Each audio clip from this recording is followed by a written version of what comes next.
Dhallywood megastar Shakib খানকে ঘিরে দুই নায়িকা অপু বিশ্বাস ও শবনম বুবলির দ্বন্দ্বটা অনেক পুরনো। তবে সেটি সময়ের সঙ্গে সঙ্গে আরো বৈরিতায় রূপ নিয়েছে।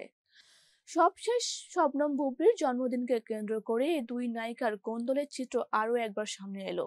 গত 20 নভেম্বর ছিল বুবলির জন্মদিন। দিনটিতে পরিবারের মানুষদের নিয়ে ঘরোয়া পরিবেশে কেক কেটেছেন তিনি। সেই মুহূর্ত তুলে ধরেছেন ফেসবুকে, যেখানে ভালোবাসা জানিয়েছেন ভক্তরা। তবে বুবলির জন্মদিনে 3 দিন পর রোববার অপু বিশ্বাস ফেসবুক প্রোফাইলে লেখেন late post, happy toilet day 20 নভেম্বর। সঙ্গে একটি অট্ট হাসির ইমোজি জুড়ে দেন তিনি। সরাসরি কিছু না বললেও পরোক্ষভাবে বুবলির জন্মদিন নিয়ে ঠাট্টা করেছেন এই নায়িকা, যেটা বুঝতে কষ্ট হয়নি ভক্তদের।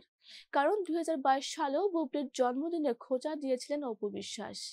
ওই বছর বুবলির গণমাধ্যমে জানিয়েছিলেন জন্মদিন উপলক্ষে শাকিব খানের কাছ থেকে ডায়মন্ডের নাকফুল উপহার পেয়েছেন তিনি। সেই খবর ফেসবুকে শেয়ার করে অনেকগুলো হাসির ইমোজি দিয়ে অপু লিখেছিলেন, কি যে মজা। চুপ থাকেননি বুবলিও। দুজনে জড়িয়ে পড়েন ভার্চুয়াল যুদ্ধে। একজন অন্যজনকে নিয়ে নানা রকম কটু মন্তব্য করেন। সেই ঘটনার 2 বছর পর আবারও বুবলির জন্মদিনে তাকে খোঁচা দিতে গেল অপু বিশ্বাসকে, যা মোটেও ভালোভাবে নেননি নায়িকার ভক্তরা। সোশ্যাল মিডিয়ায় সমালোচনার শিকার হচ্ছেন তিনি। অপুকে উদ্দেশ্য করে কেউ লিখেছেন, বুবলিকে নিয়ে আপনার হিংসা কমছে না, কারো মন্তব্য আপনাদের কাদা ছোড়াছুড়ি বন্ধ করুন। কেউ আবার অপুর মানসিকতার ধরন নিয়েও প্রশ্ন তুলেছেন। 2008 সালে গোপনে বিয়ে করেন শাকিব খান ও অপু বিশ্বাস।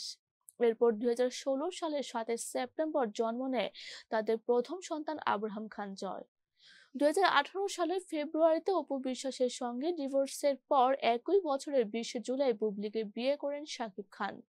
সেই সংসারে 2022 সালে 21 মার্চ সন্তান শেহজাদ খান বীরের জন্ম হয়। এর কয়েক বছরের মাথায় তাদের বিচ্ছেদের খবর শোনা যায়।